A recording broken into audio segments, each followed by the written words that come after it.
সরাসরি দৌড়ে গেছে পাকের পায়ের সামনে আসলো, আয়সা বলল, হুজুর আমার মন চাইতেছে আপনার কদম দিতে, আমি নিজের কদম সরাসরি আমার ঘাড়ে লাগাইতাম।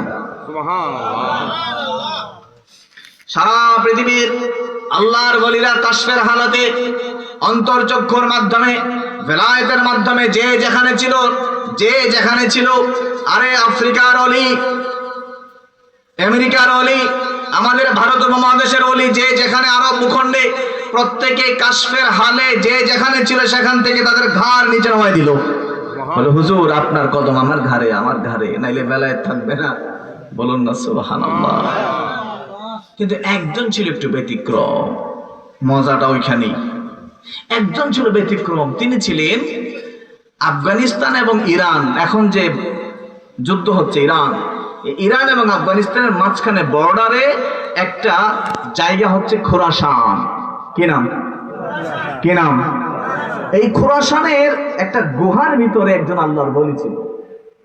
খোরাসানের গুহার ভিতরে একজন আল্লাহর ওলি, নাম বললে সবাই চিনবেন, আর কেউ না, আতে রাসূল খাজা হিন্দুল ওলি গরিব নওয়াজ মাইনুদ্দিন চিশতি আল সঞ্জারি আল হাসানি ওয়াল হুসাইনি। উনি ওই ভারতে আসতেছেন, আসার পথে আপনারা তো জানেন মদিনা থেকে সরাসরি হিন্দুস্তানে এসে পড়ছে না। প্রথম বাগদাদে যান, বাগদাদ থেকে খোরাসান থেকে আফগানিস্তানের কাবুল থেকে বল্ক থেকে আপনার দিল্লি থেকে তারপর হচ্ছে আজমিরে। এই মাঝখানে উনি বিভিন্ন জায়গায় কয়েক বছর পার করে আসছেন। বলুন সুবহানাল্লাহ।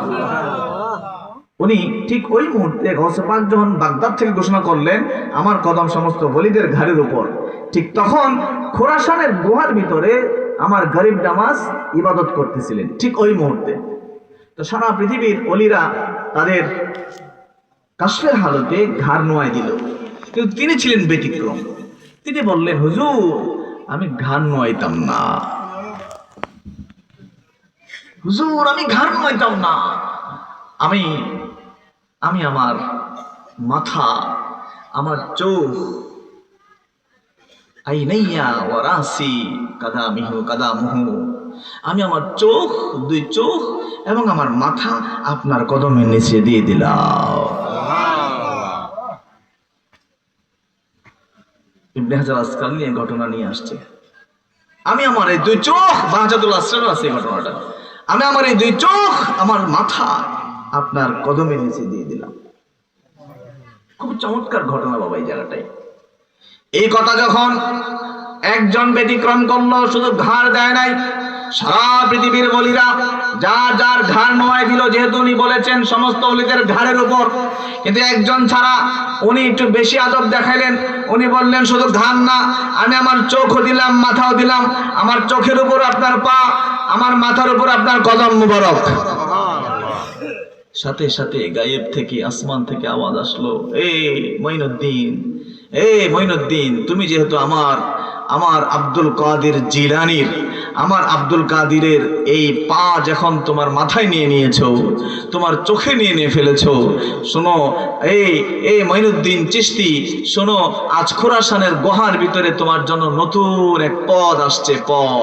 তোমার পদ হইল হিন্দুল ওলি, গোটা এই ভারত উপমহাদেশের হিন্দুস্তানের বাদশাহ। গরিব নওয়াজের হিন্দুস্তানের বাদশার সার্টিফিকেট এই ঘটনার দিন আসে, যেই ঘটনার দিন তিনি গৌসে পাক আব্দুল কাদের জিলানীর ওনার কদম মোবারক বেশি আদব সহকারে মাথায় এবং চোখে নিয়েছে।